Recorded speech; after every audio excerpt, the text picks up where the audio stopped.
Bonjour à tous, bienvenue à cette conférence. Alors aujourd'hui nous allons étudier la force du verbe et nous allons faire une pratique qui est la pratique la plus basique dans toutes ces études ésotériques dans l'univers, on pourrait dire, et dans le cosmos, la pratique la plus simple, la plus efficace, la plus basique. Alors, qui est les mantras avec les 7 phénomènes de la nature, comme le maître Samael dit, les 7 voyelles principales, qui éveillent les 7 chakras principales. Chaque voyelle est reliée à un chakra, donc le I, E, O ou A, M, S. Donc, allons-y. Alors, comme j'explique souvent dans des vidéos à propos du verbe, la force du verbe est réellement créatrice et crée à chaque instant. Nous devons nous rendre compte de ce que nous disons et manier ce verbe avec une sagesse parce que ça a un impact dans l'univers qu'on ne soupçonne pas. On pense que c'est juste des mots, mais c'est faux parce que chaque mot est une signification interne qui se répercute autour de nous. Et si nous le faisons à mauvais usage, eh bien, nous allons accumuler du karma. Cette répercussion va revenir sur nous. Et donc, il nous faut purifier notre verbe. Et en éveillant la conscience, en se purifiant intérieurement, on va purifier notre verbe en même temps. Donc, on va parler ici un peu du troisième logos. Troisième logos dans la gnose, c'est l'Esprit Saint. Donc, le premier logos, qui est le Père. Deuxième logos, qui est le Fils ou la Mère. Et le troisième logos, qui est l'Esprit Saint.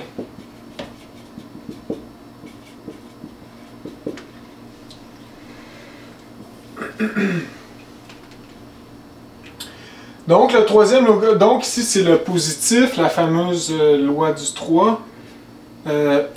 Positif, négatif. Et la fameuse force neutre.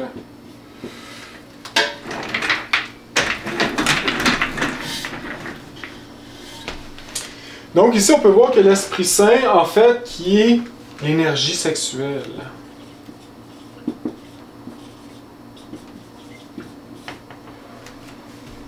Donc ici on peut voir que l'Esprit Saint crée. C'est la force de l'Esprit Saint qui crée, qui va nous créer, si on fait bon usage de l'énergie sexuelle créatrice, ou qui va nous détruire en créant l'ego.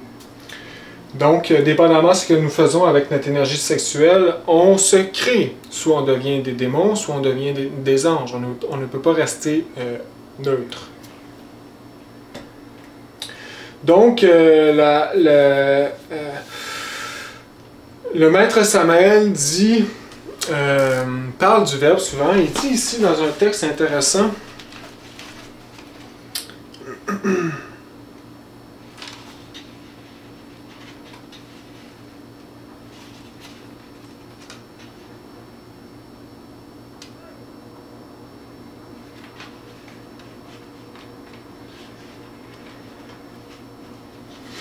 Il dit l'énergie du troisième logos s'exprime au moyen des organes sexuels et du larynx créateur. C'est à travers ces deux instruments que se manifeste la puissante énergie créatrice du troisième logos. Donc, les deux outils ici de l'Esprit Saint en nous, c'est notre verbe, notre larynx. Larynx. Et nos organes sexuels. Donc, les organes sexuels égale le Maituna Yoga, donc la magie sexuelle pratiquée en couple, ou, donc ici on va dire l'arcane, le grand arcane AZF, et le larynx qui est le verbe. Donc, il faut faire attention à ce qu'on dit. On crée à chaque instant avec notre verbe. Comme un son peut faire exploser une vitre, eh bien, un mot peut faire le même impact à l'intérieur d'une personne en provoquant de la colère, ou de l'amertume, ou de la joie. Vous voyez? Donc, chaque mot a un impact à travers chacun de nous, et un impact à travers, c'est une vibration avec une symbolique, une valeur énergétique en arrière de ce son. Et donc, chaque mot, qui est une espèce de code, représente une valeur animique. Donc, voilà, il faut se rendre compte de tout ça ici.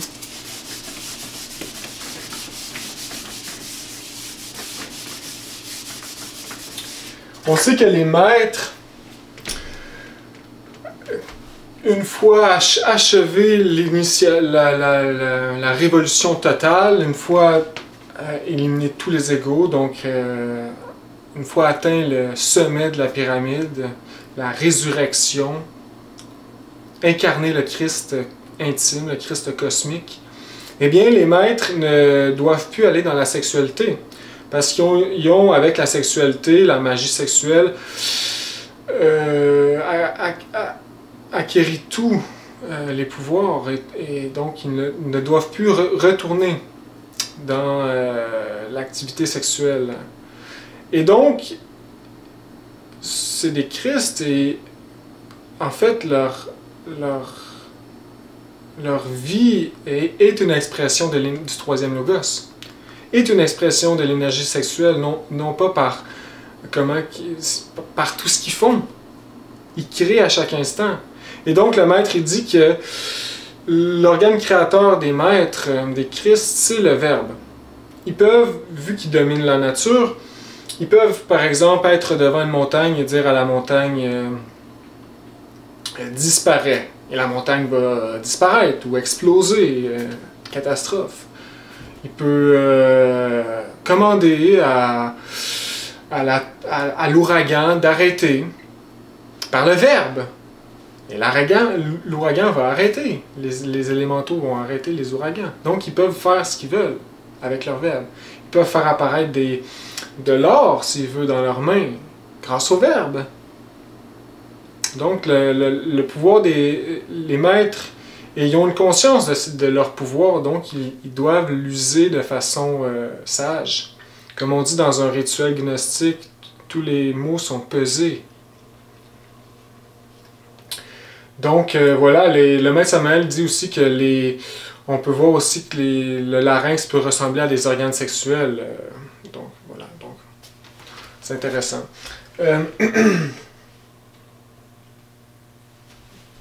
Alors, il parle ici de la parole, la force de la parole aussi dans le Logos Mantra et Théurgie que j'ai pris cette conférence, mais aussi dans le livre Astrologie, la constellation du taureau, qui est le larynx, qui est la gorge.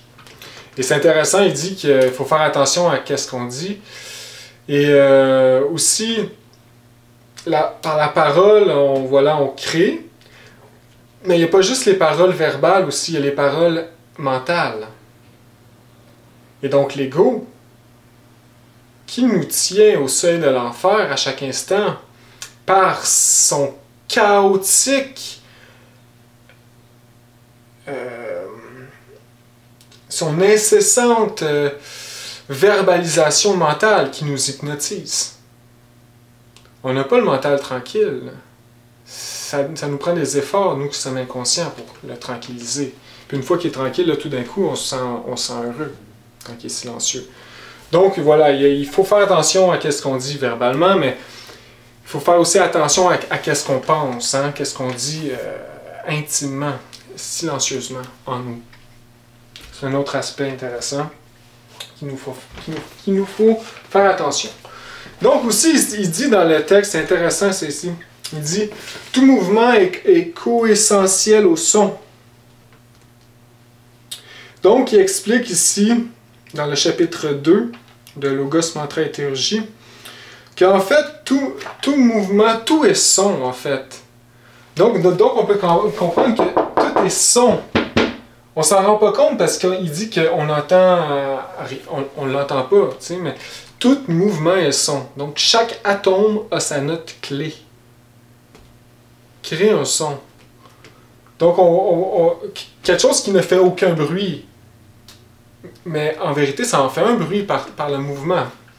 Et chaque atome voilà, a sa note clé. Donc le feu a sa note clé, l'eau a sa note clé, l'air sa note clé, la terre, les couleurs, c'est un son différent.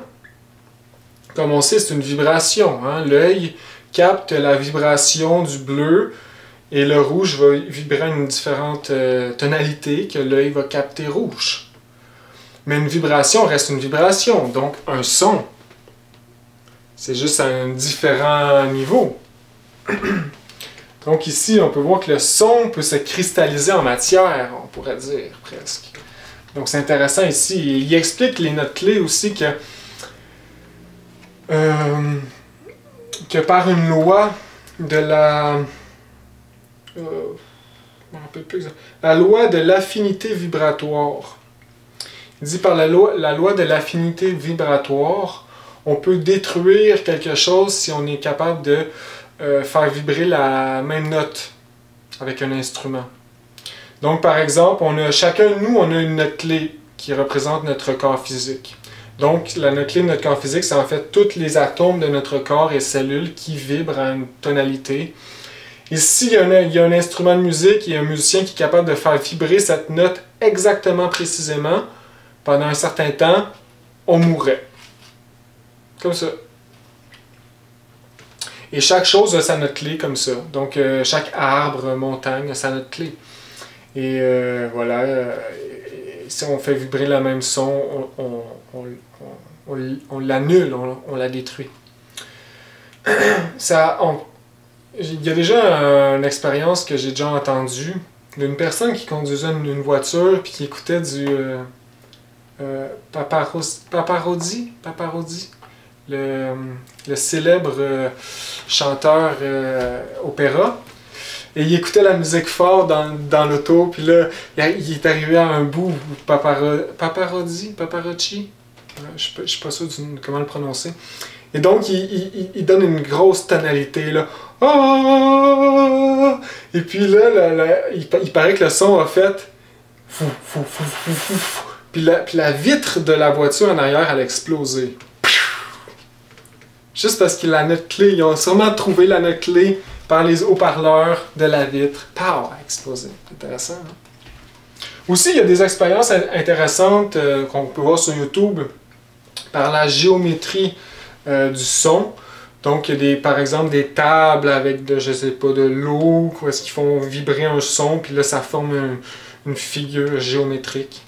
Donc ici, on peut voir que la géométrie de la parole aussi, du son, donc c'est intéressant ça aussi.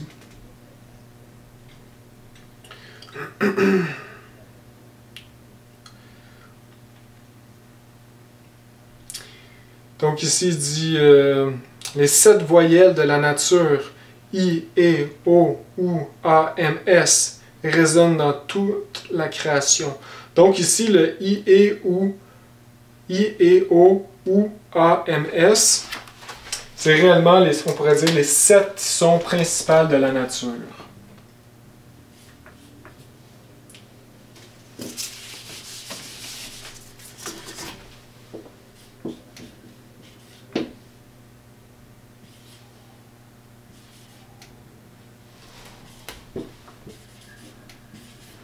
Si le U, c'est OU.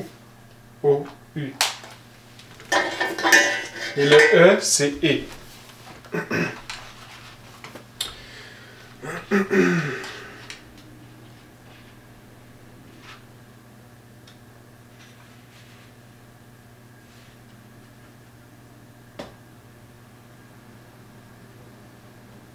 Il parle aussi de la langue d'or, hein, puis il dit que comme en Lémurie, par exemple, il parle la langue d'or dans l'Éden, mais quand on retrouve la parole, la langue d'or, eh bien, est composée principalement de ces sept sons. Et la langue d'or, c'est la langue où que tout le monde parle dans le cosmos, les élémentaux et dans les hiérarchies, les mondes supérieurs. Avant que l'humanité sorte de l'Éden, on parlait tous la langue d'or. Et on pourrait dire que toutes les langues de la Grande Babylone d'aujourd'hui proviennent de la langue d'or, donc la langue originelle, divine, qui sert à commander à la nature, pour les maîtres.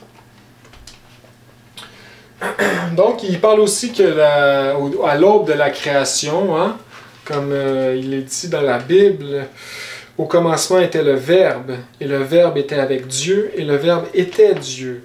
Et toutes choses ont été faites par lui. Donc, dans Jean, premier chapitre, je crois, il dit « La parole produit des figures géométriques objectives. Ces figures se remplissent de matière cosmique et se cristallisent matériellement. » Donc,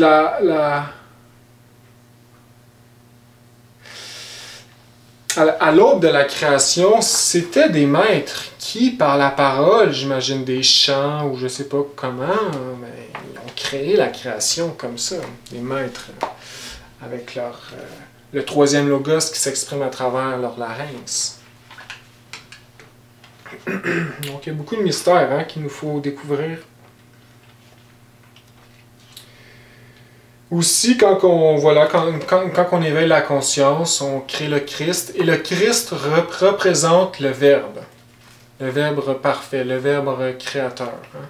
Comme on sait, les maîtres, ils ont un Verbe parfait, sans aucune inharmonie, qui ne dégage que bonté, joie et perfection dans leur Verbe. Donc, en incarnant le troisième logos, en créant le Christ intime, on crée le Verbe. Hein?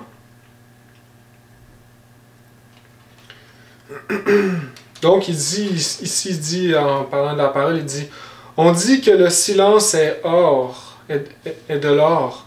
Il vaudrait mieux dire qu'il est aussi préjudiciable de parler quand on devrait se taire que de se taire quand on devrait parler.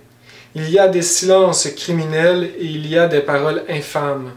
Nous devons évaluer avec justesse le résultat des paroles que nous prononçons. Car il arrive souvent que nous blessions les autres par nos paroles de façon inconsciente. » Donc ici, il dit que ça peut...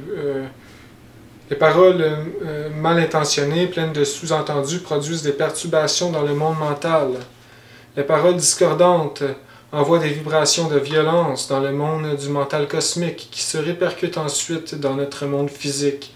On ne doit jamais condamner personne avec la parole, car on ne doit juger personne. La médisance, les calomnies, les ragots ont rempli le monde de douleur et d'amertume. Donc voilà. Et quand on transmute l'énergie sexuelle et qu'on avance dans le chemin, il faut faire encore plus attention à ce qu'on dit parce qu'on accumule une force magnétique intérieure. Donc il faut encore faire plus attention à ce qu'on dit. Si rempli de colère, on injure quelqu'un puis on a transmuté pendant 20 ans de notre vie, bien la parole n'aura pas la même force que quelqu'un qui n'aura pas transmuté. Hein. Donc, faire attention, vraiment. Il faut essayer d'apporter l'harmonie avec notre parole. Et ça se fait en détruisant l'ego, hein, aussi. Donc, en comprenant nos relations avec les autres et notre relation avec nous-mêmes. Et on va harmoniser le monde autour de nous grâce à la parole.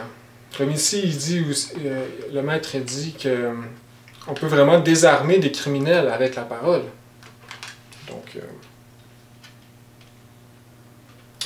Donc voilà, sur la parole et le son, c'est très intéressant, comme d'habitude. Dans Logos, Mantra et Théurgie, dans la pratique du taureau, et un peu partout, hein, qui parle du verbe, la force du verbe. Et donc, revenons à notre pratique principale. Donc, c'est la pratique des 7 phénomènes fondamentales. Aussi, on peut l'appeler la pratique du Jean intérieur. Parce que Jean représente dans les 12 apôtres représentent le Verbe. Donc chaque apôtre représente une faculté de notre intime, de notre partie dérivée de l'être. Et Jean représente le Verbe, et donc le troisième logos aussi. Donc c'est pour ça aussi, je ne sais pas si ça a rapport avec le bénissement de Jésus. Donc bref, je ne suis pas sûr, mais bon, Jean représente le Verbe. Donc on sait que le nom Jean, dans les langues germaniques, ça donne Yewans. Et donc on peut voir que c'est exactement les notes ici. I-E-O-U-A-M-S, Yewans. C'est le nom de Jean en Allemagne. Donc on peut dire que la pratique de Jean aussi. Ou la pratique des 7 phénomènes fondamentales. Donc ici, les 7 phénomènes fondamentaux de la nature, I-E-O-U-A-M-S, résonnaient autrefois dans l'organisme humain. Lorsque l'homme est sorti des terres de Djinn, le rythme et l'harmonie originelle se sont perdus, donc de l'Éden, en Lémurie. L'être humain doit percevoir l'urgence nécessité de faire vibrer à nouveau les 7 phénomènes de la nature dans les caisses de résonance de son organisme, ainsi que dans chacun des plexus du corps physique et des chakras du corps astral. Plexus du corps physique, donc plexus la tête, la gorge, etc. Et voilà. Donc c'est vraiment la pratique principale pour éveiller les 7 chakras. Donc 1, 2, 3, 4, 5, 6, 7. Et alors voilà, dans la gnose, comment on éveille la conscience, il y a plusieurs choses qu'il faut savoir, les 3 facteurs, etc. Mais comment on éveille la conscience, c'est par le verbe, par les mantralisations. Parce que chaque mantra est un peu une clé pour focaliser notre énergie dans un point. Donc par exemple, le O qui est en lien avec le chakra du cœur. Donc si on ferait pendant 1 heure par jour le son O, pendant toute notre vie, on arriverait à la fin de notre vie avec les facultés astrales développées et l'intuition développée. Parce qu'on a vocalisé notre énergie sexuelle au cœur. Oh. Mais donc, ça ici, c'est vraiment des sons de base, mais il y a des sons plus complexes qu'on connaît. Par exemple, focaliser l'énergie dans réussir à sortir du corps physique en astral avec le mantra Pharaon. Et ainsi de suite. Il y a des mantras, il y en a toutes sortes. Et ça ici, c'est de l'ésotérisme, c'est de l'occultisme. Le maître Samael nous a apporté toutes ces clés. C'est lui. Et il a été les chercher dans les mondes supérieurs, dans les mondes de vérité. Donc c'est des mantras qui datent de la nuit des temps et qui vont toujours exister. Comme il y a des mantras, par exemple, pour chaque pratique élémentale. Si vous faites la pratique élémentale, le rituel avec, par exemple, le genévrier, eh bien, le mantra de genévrier, c'est le Kem, Lem. Vous voyez, c'est en lien avec le genévrier, ce mantra. Par exemple, si vous voulez vous rappeler de vos vies passées ou vous rappeler de vos rêves, c'est Raom, Gaom. Donc, il y a toutes sortes de mantras pour toutes sortes de choses. Je sais qu'il y a un mantra aussi pour guérir, c'est Abracadabra, qu'on pense que ça vient d'une histoire pour enfants. C'est originellement un mantra. Ça se prononce, on fait Akadaba,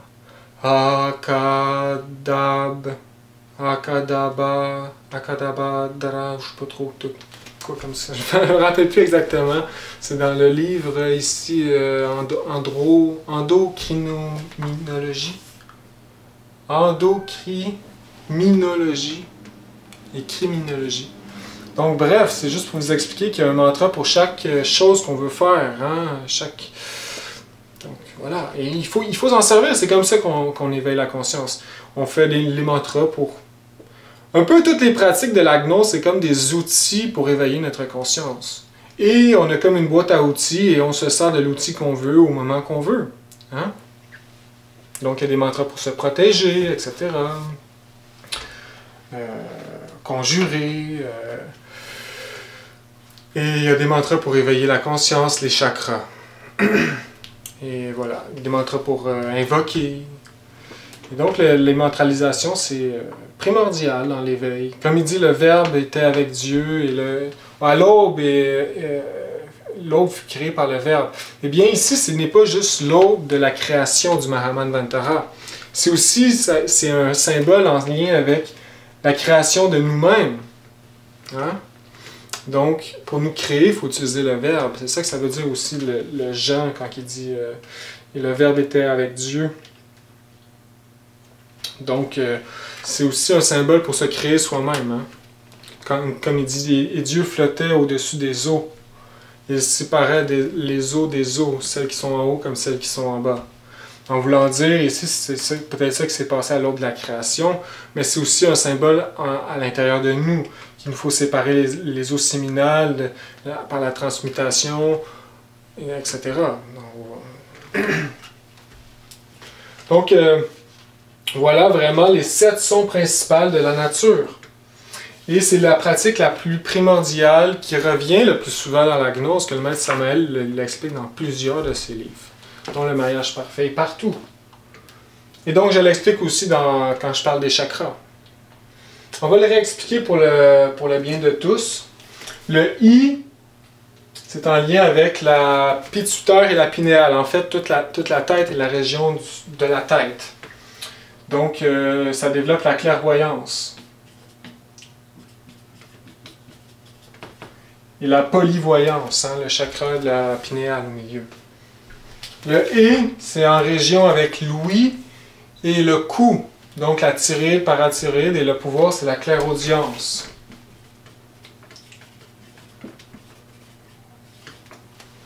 Aussi la conception intellectuelle.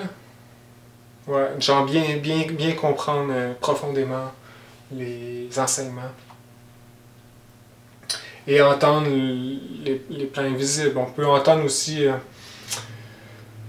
la musique des sphères. La musique des sphères qui est en fait la note clé de tout le cosmos. Qui est un peu comme du Beethoven, mais en 100 fois, 1000 fois mieux. Donc l'intuition. Le O. Le chakra du cœur, juste ici. Le OU, c'est la télépathie.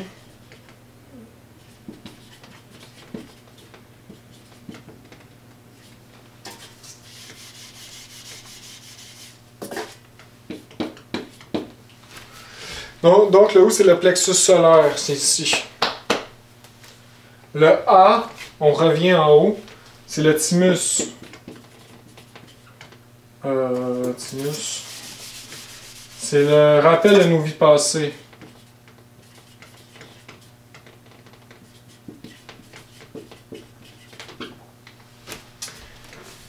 Le thymus qui se trouve à être juste ici, en bas de la gorge, en haut du cœur.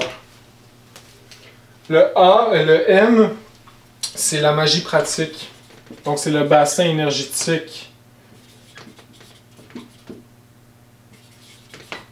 Aussi les sorties astrales. Sorties astrales aussi, il y a le O et le OU. Guérison aussi, le A. Donc en général, magie pratique, c'est général. Et le S, c'est la Kundalini. Mais c'est aussi, ça fait vibrer tous les chakras. Les deux derniers font vibrer aussi tous les chakras. Donc on pourrait dire la Kundalini ou l'intuition. En fait, le S, ça fait transmuter. Genre, ça part de la Kundalini, puis ça fait transmuter jusqu'au cœur. Ça fait la canne. Donc ici, on pourrait dire transmutation.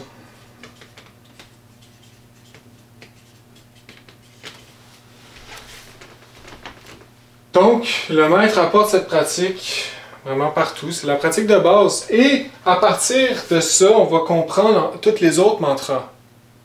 Par exemple, le pharaon, pour sortir en astral, on sait que le A, ça rend ça. Le O, ça rend ça, etc. Le R fait transmuter. Donc, ça va nous aider à comprendre tous les autres mantras qu'on fait aussi. Donc, ici, on fait ces mantras-là pour éveiller chaque chakra. Et comment qu'on les fait? C'est qu'on les fait, on peut les faire, on peut faire le I, juste le I pendant 5 minutes, juste le E pendant 5 minutes. Mais là, comment qu'on va faire dans notre méditation qui s'en vient? On va faire le I, E, O ou A, M, S. I, E, ou A, M, S. On va faire le fil comme ça. Et donc, quand on fait le I, on se concentre à la tête. Il faut que le mental soit obéissant et silencieux. Donc, on se concentre à la tête, puis il n'y a rien d'autre qui se passe. Là. On fait I, puis on voit la lumière dans la tête, qui régénère et qui éveille. Le E, la même chose, on se concentre dans le chakra de la gorge. O, chakra du cœur. ou plexus solaire. A, on remonte thymus. M, prostatique utérin. Et S, c'est les organes sexuels. On peut visualiser aussi la base de la colonne vertébrale et S qui remonte jusqu'au cœur. C'est comme ça qu'on va faire la pratique. Donc, c'est vraiment la pratique de base, voilà, de la gnose. Et de, on pourrait dire de tout l'ésotérisme, de l'éveil de la conscience. Une pratique que j'ai été surpris de voir que je ne l'ai pas faite encore. Donc, la voilà. Donc, ici, c'est vraiment, on va faire ça. Avant de faire ça ici, d'expliquer la pratique, on va expliquer toutes les variantes. Parce que le maître Samuel apporte plusieurs variantes.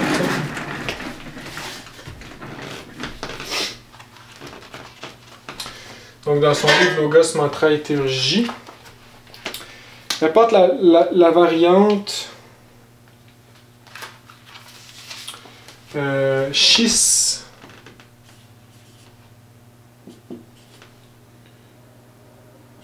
Shis. Je vais marquer en majuscule.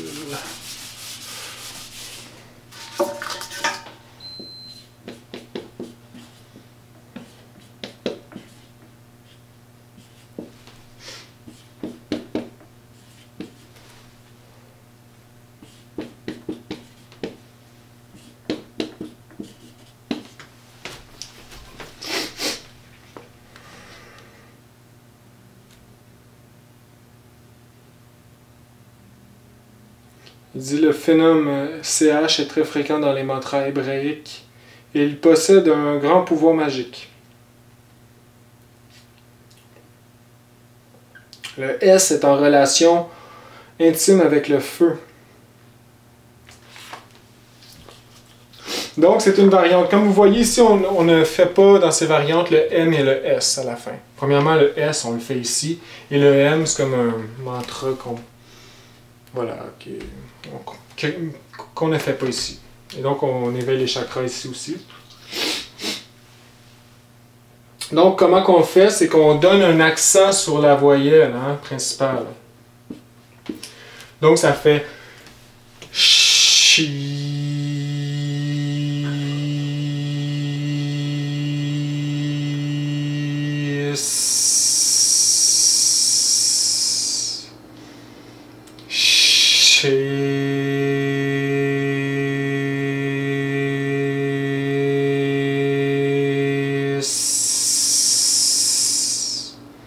Ainsi de suite. Très puissant, très puissant. Juste de rajouter le S à la fin, là, c'est comme ça fait transmuter direct dans le chakra. Très puissant. Donc ça ici, c'est une variante. Une autre variante, le fameux IN, ON, UN, AN.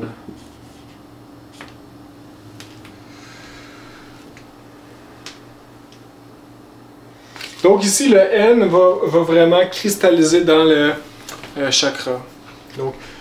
Donc ici, on fait, comme j'expliquais, on met un accent sur les voyelles. Et le N vient vraiment à la fin. Donc,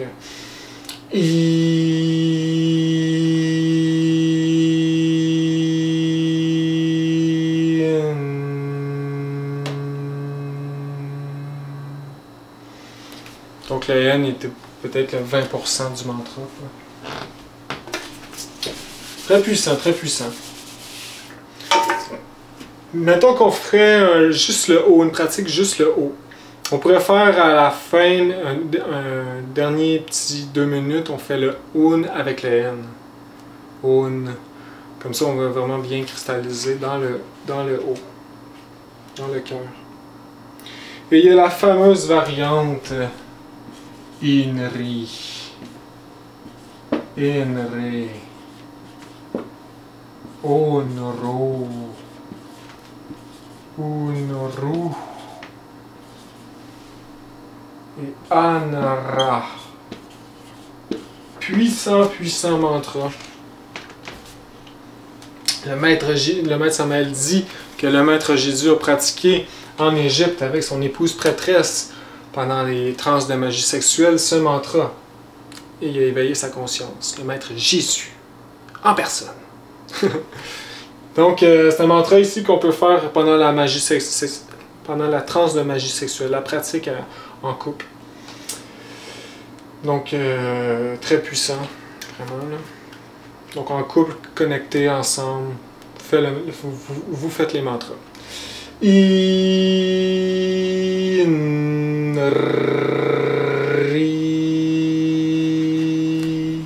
Donc, ici, on vient vraiment prolonger, hein. Fait que le I, ça fait I, I.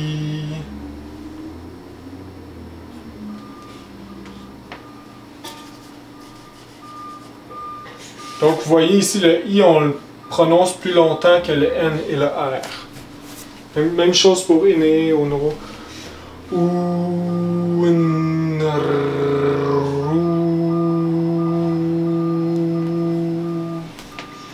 Vraiment puissant ce mantra.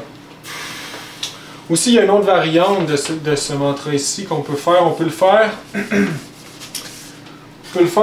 avec une respiration entre ici. Donc,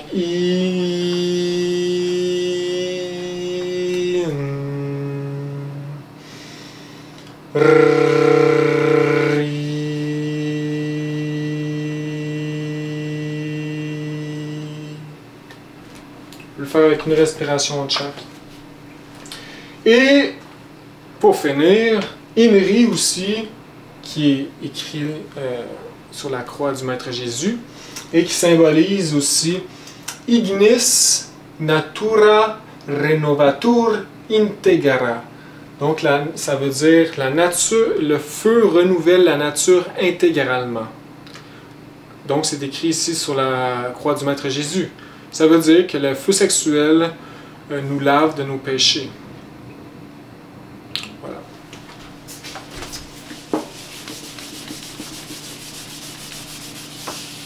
Le feu créateur, le feu du Christ. Donc, une autre variante, très puissant, très puissant, très puissant. Sui Ra. Sue Ra. Suo Ra. Suu Ra. Sua Ra. Ça ici, c'est un mantra que le maître donne un peu partout aussi. Ça vient aussi des cultures amérindiennes, américaines, aztèques, mayas, et aussi hindous, comme ici dit, selon les Védas, le sublime Swara renferme tout le pouvoir des divins Gandharva, les musiciens célestes. Donc ici, c'est un mantra vraiment efficace aussi.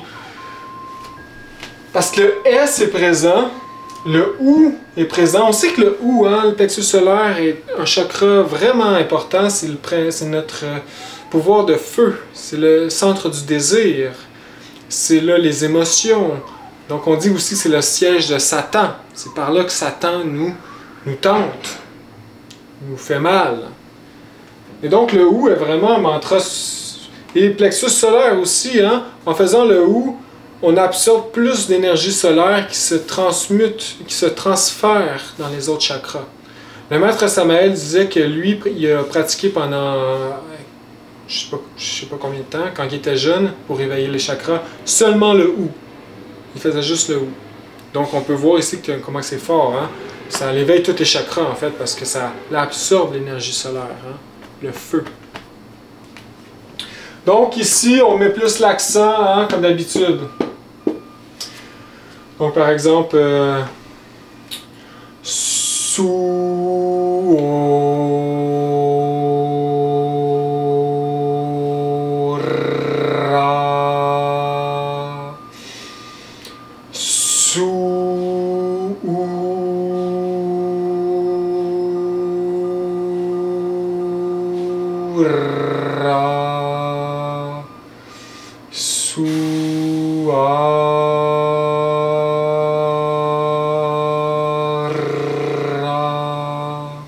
très puissant, très puissant. Vraiment, là, excellent mantra. Si vous êtes en groupe aussi, c'est des bons mantras à faire. Hein?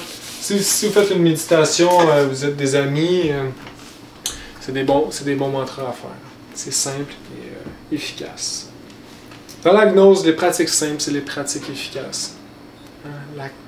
La simplicité, hein? C'est merveilleux. Et donc voilà, ici, pour les 7 phénomènes de la nature. Il y a aussi un autre mantra ici que le maître donne. Awim, Awim. Celle-là, je ne l'ai jamais pratiquée personnellement. Mais ça doit être efficace, j'imagine, hein, comme toutes les mantras. Comme toutes les clés mantriques.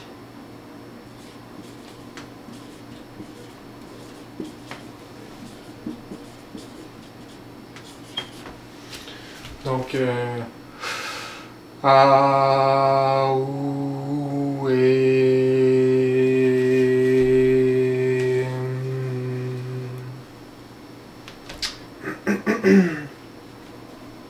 donc on peut retrouver ici ces pratiques dans le mariage parfait, chapitre le choc molle, chapitre 15, chapitre 19. Et le maillage parfait, chapitre 19, la nourriture du serpent. Aussi Logos Mantra et Théurgie, chapitre 7, pour les autres qu'on a vus avant.